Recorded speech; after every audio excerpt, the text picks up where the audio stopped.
Ed here with the Digital Digest, and today I wanted to share my full review, the digitally digested segment for the Microsoft Surface Pro X.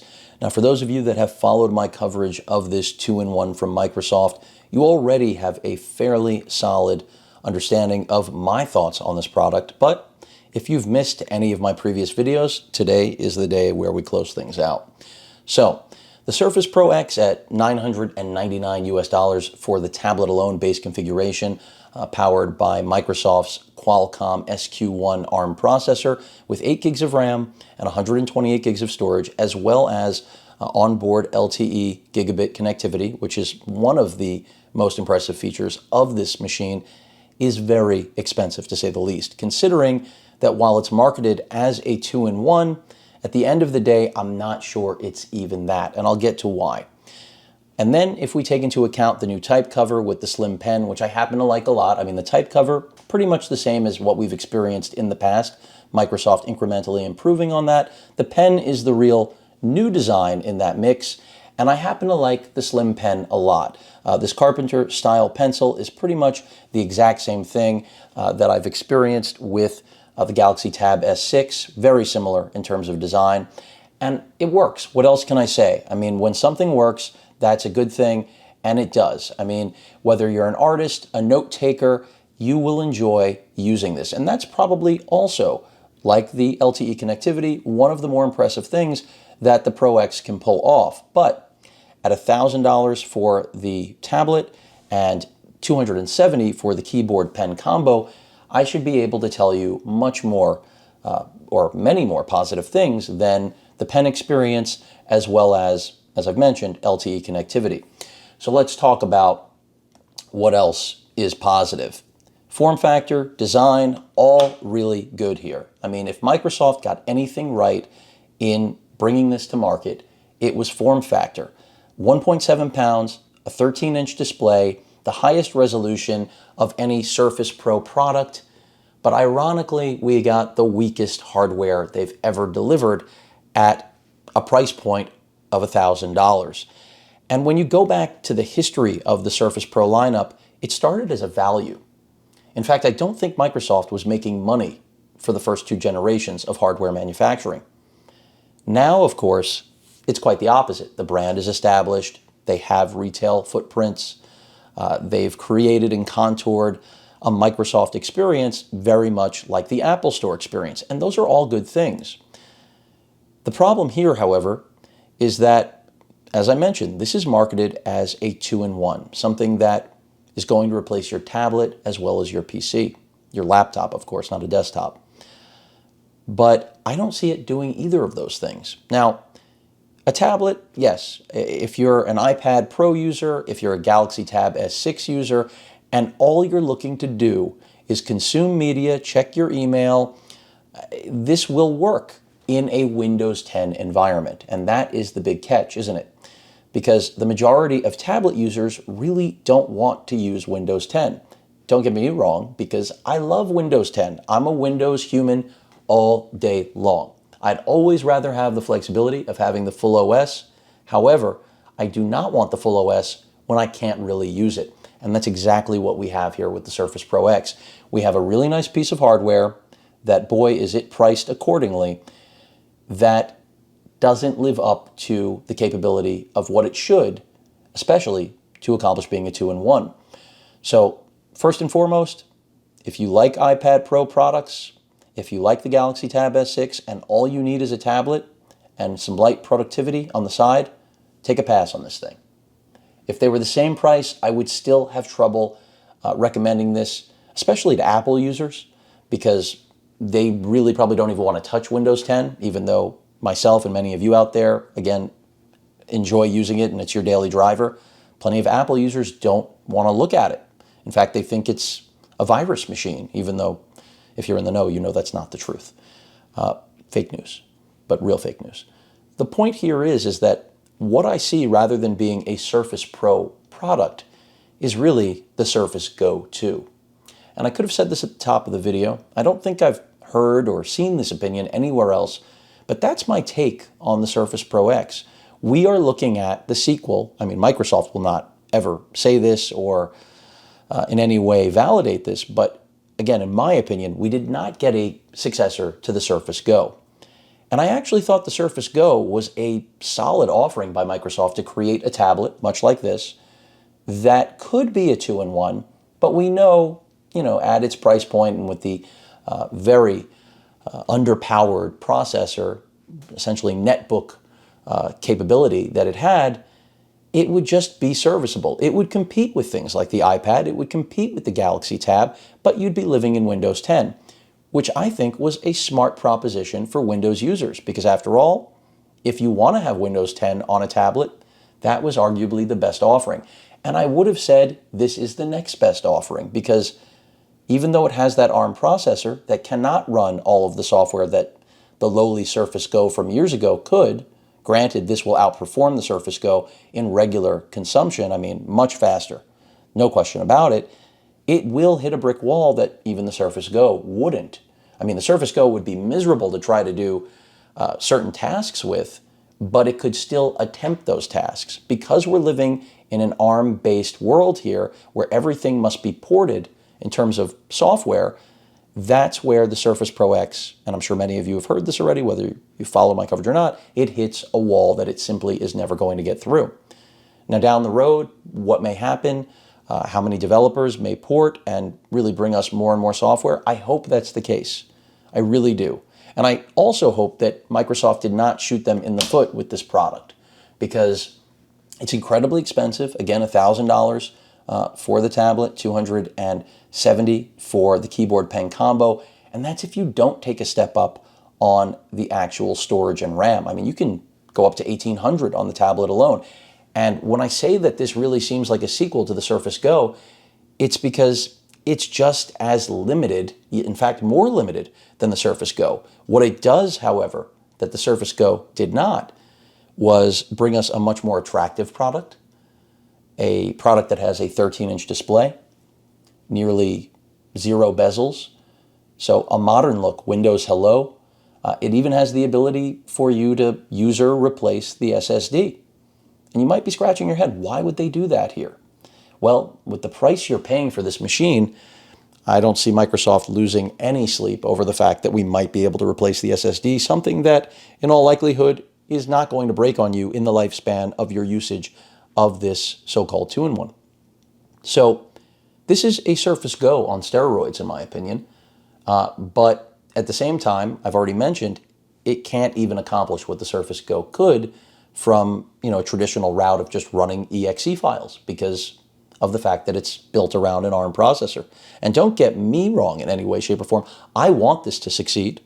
I want to see ARM adopted in the Windows 10 and future OS builds, because in many ways there are a distinct set of advantages to having a mobile chip on board rather than an Intel processor.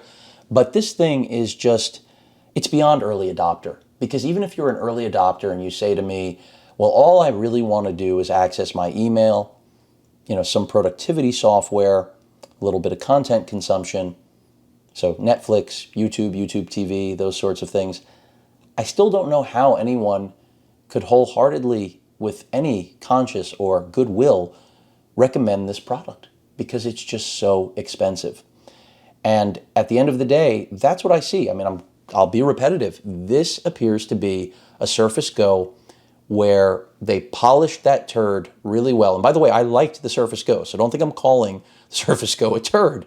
But that's what I kind of see. It's lipstick on a pig, because we're essentially getting something that is as inadequate as the Go, but in a form factor that is far more attractive, updated, modern, and a preview, I imagine, of what we're going to see in the future from Microsoft.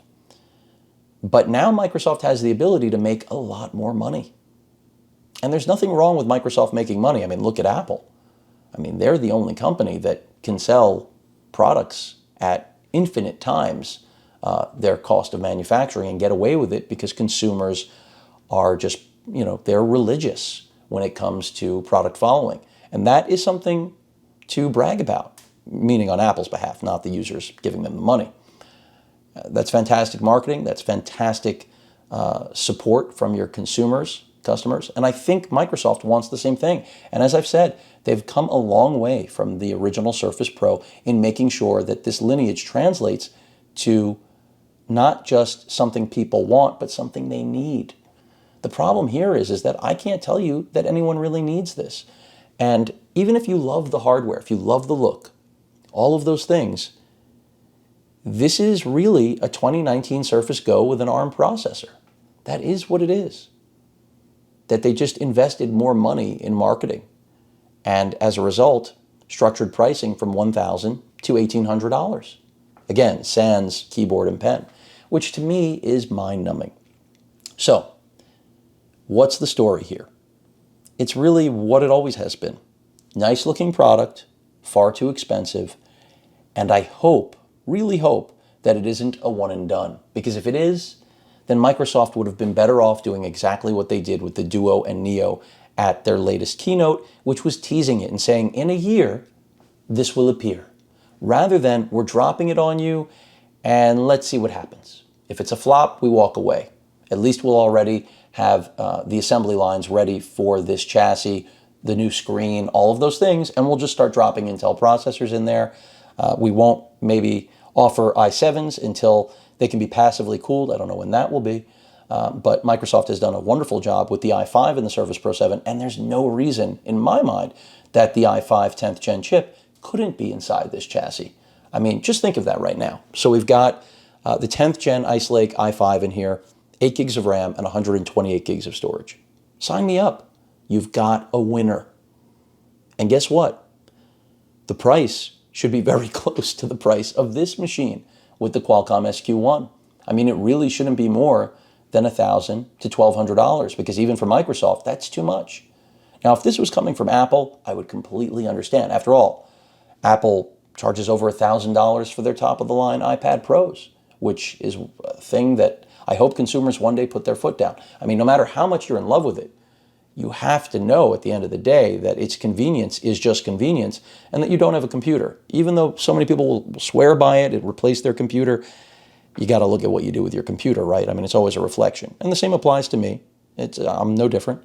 But in this case, again, as much as I like the hardware, because I do think that the screen is nice, battery life is solid. We're talking about 7 or 8 hours. I mean, realistically, though, it should have been at least 12 to 15, and it's just not. The screen is fairly bright, fairly color accurate. It's better than the display on the current Surface Pro, the 7th gen that I already reviewed.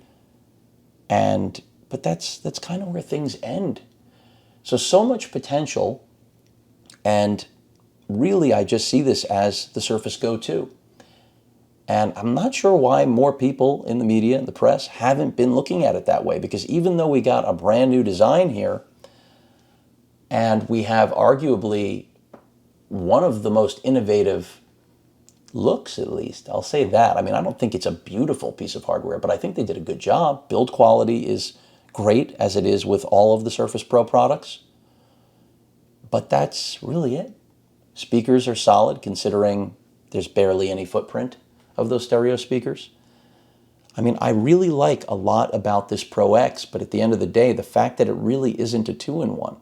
I mean, it is in that it's got the Surface Pro kickstand and a pen, and the keyboard can come off, so you can just have a tablet. But if you can't run the software that you would expect to with Windows 10, you don't have a 2-in-1. You have some kind of hybrid thing that I don't even have a name for.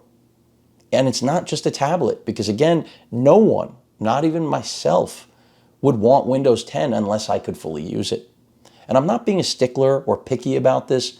If this were $500, I'd be telling you it was a great choice. Fantastic tablet. Really, I mean, build quality is great, display is great. The only caveat would be, do you want to live with Windows 10 as your platform? Even with the inability to run all of the software that you are missing out on because we're working with an ARM processor. So at a lower price point, this is an easy recommendation. In fact, as this thing gets dumped, and it will be clearanced, I'm sure of it, I'll be looking for one. Because while I love my Galaxy Tab S6, there are advantages to the Pro X and a lot of disadvantages at that. I mean, I mentioned that the pen is very good, but bear in mind that it's just not impressive enough because the pen on the Tab S6 and the pencil on the iPad Pro, they're also very good. Of course, the key difference being that we've got Windows 10 here, which would be a bragging right if you could actually use it to its complete potential. And that's why I keep referring to this as the Surface Go that isn't really going anywhere. It has mobility. It's a tablet first, no question about it, even though we have productivity represented in the type cover. And the pen is really nice. At the end of the day, get a Surface Go. And I'm not being literal about that, but I'm saying if you want to be as limited, I mean, this will run circles around the old Surface Go, but if they were to bring out a brand new Surface Go, and I was wondering when is the Go coming back? Seemed like a solid offering. Everyone I know that ever picked one up was happy for it as long as they understood what it could do. It didn't come back, but we got this instead.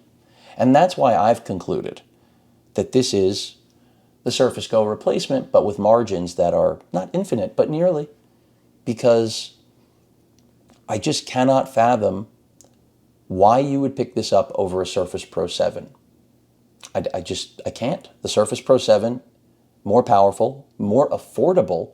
Yes, it doesn't have the 13-inch display, but I guarantee you next year the Surface Pro lineup will. I do think that's the one thing coming away from the Pro X is that we're going to see the Surface Pro redesign look exactly like this. Hopefully they don't do away with the micro SD card slot like they did here, because that's really inexcusable in my mind. That's something that should have been retained. There's no reason for them to have dumped it, except one, which is greed. Because then you're forced into that storage capacity, aren't you? And I'm not saying that micro SD cards are fast enough to substitute for an SSD, but they certainly supplement quite nicely, don't they? I mean, you can buy over Black Friday, Cyber Monday, 1 terabyte SanDisk micro SD card was $200. So if you wanted to throw a 1 terabyte micro in here, you could, if it had a slot, of course, and you wouldn't be relegated to, well, I need to get the highest capacity SSD they have in the lineup, which then locks you into a pricing structure that's from another planet. So I think they did a lot of things right, but this is so prototype-esque because of its inability to do so many things that I don't know where it stands. I don't know its position in the market anymore. And trust me, I wanted to love this thing. And for those of you who are like, well, it's the first ARM-driven, it's not. Stop with this nonsense about Samsung has their own product. Chinese manufacturers have their own products, and it's not something new. The only thing that's new is that Microsoft is doing it. The only thing that's new is that Microsoft is charging Apple prices for it. I mean, that's where this reminds me of an iPad Pro, except many would argue less competent. Now, I'm not one of those people because I'll even take Windows 10 in this half-assed packaging with the hopes of improvement down the road, because at the end of the day, I would rather have that than Apple's operating system, even for iPad. But that's me. Many of you out there I know love it, swear by it, and will take it every day. You've invested a lot of money in apps, and it's hard to walk away from that. I get it. Here, you don't have to invest money in apps, but boy, are you giving it up on the hardware, and then hoping, or you've done your homework already, to make sure that there is compatible software that you plan on running. You can game on this, but I mean, the OpenGL, I think revision is like 1.1 or greater, and you're done. Anything there, it's over. So you can't really expect much from this, but in terms of graphics performance, it's not a slouch. I mean, I've done some light gaming on here, and it's similar to having the GPU power of an Xbox. It's close to that, which is certainly nice for a 1.7 pound, 13-inch faux computer. But the key there is faux computer.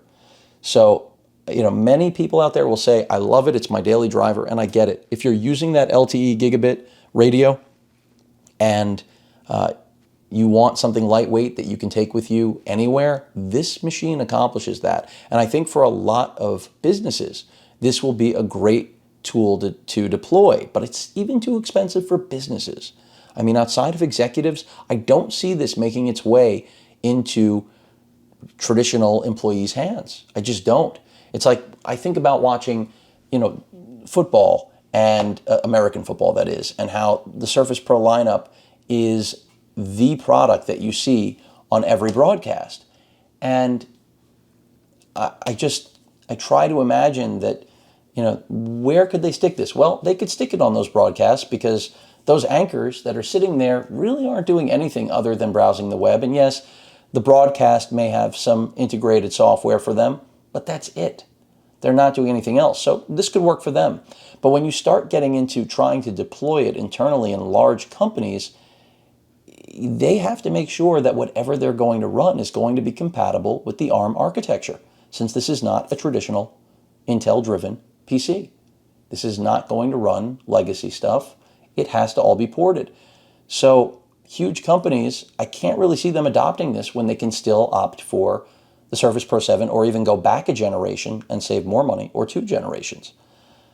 So, they did some good things here. I mean, a 13-inch almost laptop, 2-in-1, at 1.7 pounds, that's not including the type cover, is amazing. But you gotta give us a real 2-in-1. This needs to be a true Surface Pro.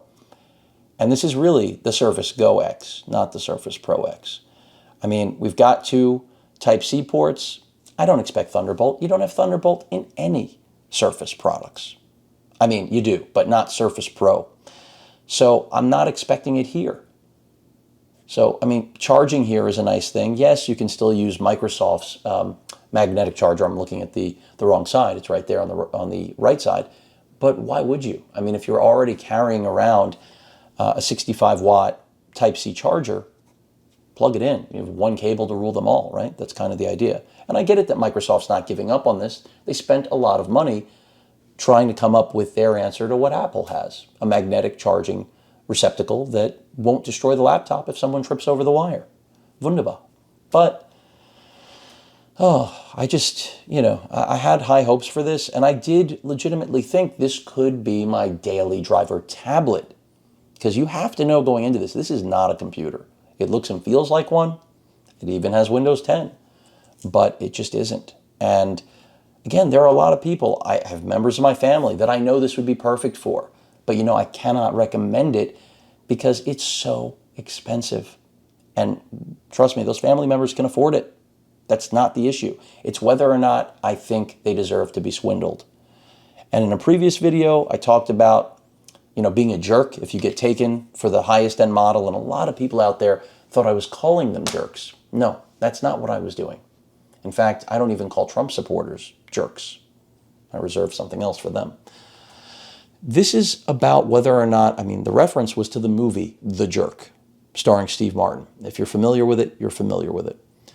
And basically it's about naivete. It's about whether or not you can look at this and just based on the aesthetic say, you know what, it's enough for me. I can check my email. I can browse the web. This is great. Well, if for $1,300 US you think that's great, this is how Apple has succeeded with that sort of ideology. And there was a time when Apple was truly innovating and changing the landscape. Those days are long gone. Long gone. You could argue it ended with Steve Jobs. I don't think it ended with Steve Jobs, but his death certainly didn't help because they have lost their way. Microsoft, on the other hand, they have taken that opportunity to create a hardware segment that they never had. And they've done a great job. And I thought when I saw this, when it came out on stage, I was like, all right, now we're talking. But as soon as I heard ARM, I knew that we were getting a bit of a trap here, a bait and switch. Now, in 2 years, the bait and switch may not be a bait and switch. It may be improved. It may have enough, development and ported software that this video that I'm doing today at the end of 2019 would really sound more like this is the lightest and most powerful machine that you can get for the money. And that's how I think this product needed to be delivered to market. It needed to be exactly what I just stated. Instead, we have a look at the future, really, at best. That's all I can say. And ironically, the first Surface Pro that can actually be user upgraded, but it's just for the SSD. I don't even understand this. I really don't. Except for if they were only looking, this is, by the way, how you access the LTE radio as well, to drop your SIM card in there. But the only thing I can think of is that possibly they were looking at this from the angle of, if we make it upgradable, it means that corporate customers have the ability, from a security standpoint, to pull that drive out and replace it if there's sensitive information, rather than relying on software solutions. I mean, I can't, and of course repairability, but repairability is not at the top of Microsoft's list. I mean, in fact, up until this product, their ratings for repairability are the worst. Well, they're with Apple, enough said, when it comes to Surface products. And the other thing is that if this is supposed to be a step in the repairability realm, it's a terrible one. I mean, it's for the SSD. It's not for anything else. I mean, they could have given access to the innards of the machine, but instead they gave us essentially just a little, a slot. And I have to believe that was for corporate customers. I don't see any other reason. But, again, I give Microsoft credit for creating a whole new design, although it's not that far from the current Surface Pro's design. It's just eliminating the bezels and sticking a 13-inch screen in there. But that's pretty impressive. And again, the weight is amazing. This, if it had an i5, a 10th gen i5 in here, it would be hard to pass up, wouldn't it? Think about it. I know we're almost 27 minutes in, but that would be a superstar. So will this do everything another tablet will, like the iPad Pro or the Galaxy Tab S6? Most of it, yeah. And you'll have access to do even more. But if you think you're replacing your laptop with it, you may have been taken. You may have made a mistake, because I'm not going through all the software. I did in a previous video. Some of it I was wrong about, admittedly. But the reality is that any device being sold as something that can replace your laptop, it should be able to replace your laptop. I mean, this is kind of like when people, I love the Galaxy Tab S6, but when they start telling me that the Samsung keyboard book cover case, oh, you got to clean it more, you have to do, it's a PlayStation or Xbox code from years ago, like up, down, left, right, XX. Are you kidding me? There is no product that should be sold by a major manufacturer where we've got to excuse it. I don't do that. I never will. And this is no exception. This product, I should not have to make an excuse for it and say, well, no, that's crap. That's BS. It either works or it doesn't. And Microsoft marketed this, and still is, as a 2-in-1, something that can replace a laptop. And it really can only replace a laptop for a business user or someone who's strictly doing content consumption. That's just what it is. Nice piece of hardware, decent battery life. Again, I expected more with a Qualcomm chip, but that may have to do with Windows 10. I don't have any other solution. Very clean, of course, Microsoft, no bloatware. Keyboard is good, backlight is good, pen is good. The port selection, considering what it is fine. I really don't expect much when it comes in the way of ports from Microsoft. The webcams are, I didn't mention them, but they actually might be best in class. But what class is that? This is really alone in the room, except for, the Samsung Galaxy Book. That's about the only other thing that if I bring it into the studio, I would compare it to. I mean, I have compared it to the Galaxy Tab S6. I've talked about what it's like versus an iPad. I would still take it over the iPad Pro, but I wouldn't take the iPad Pro over the Galaxy Tab S6 for what I use it for. I'm not trying to replace a computer with a tablet. That's not realistic. And unfortunately, Microsoft had a chance here with this to give us another alternative to the Surface Pro lineup. And instead, we got, a Surface Go 2 that is well over 1,000 US. Hopefully in the future that changes, but that's been my experience.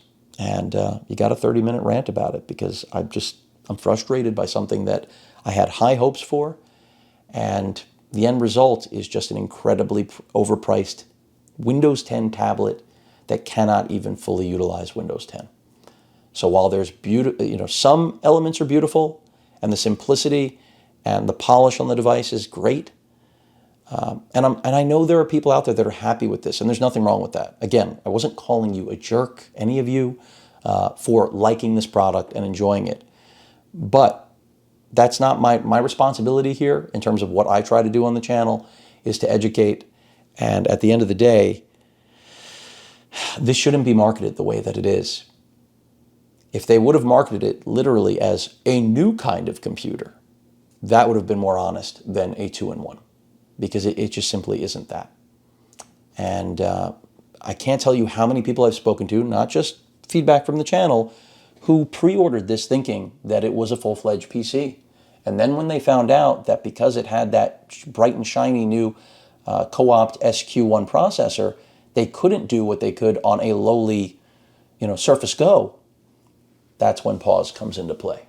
Again, I'm not recommending the Surface Go over this product. I'm talking purely about literal functionality. If you made it through the video, congrats. I can't recommend this product to anyone. Again, it doesn't matter if money's an object or not. If this is going to be the only machine you have and it can't accomplish what it should, you've been bamboozled. And that's why I said jerk, because that's what the movie The Jerk is all about. It's about a schmuck who makes it big, hits rock bottom, and he is a moron. Well, an idiot. Moron's not a great word. Idiot. Idiot's better. And, it's not his fault. It's not. But if you're educated about the Surface Pro X, then it is your fault. If you're going to pick it up, regardless of those things, I get it. It's early adopter. It's got that, shiny new feel, but that wears off fast. And when it can't outperform the Surface Pro 7 or the Surface Pro 6 or the Surface Pro 5 that they called the Surface Pro or the Surface Pro 4, I just don't know what you've bought into. And again, I don't want this to fail, because if it does, then any hope for it succeeding and giving us a new platform is gone. And I do think this is the way of the future. Unfortunately, it's not the way of the present. Any questions or comments, please feel free to post them. Hit that like button. And as usual, please feel free to subscribe. Later.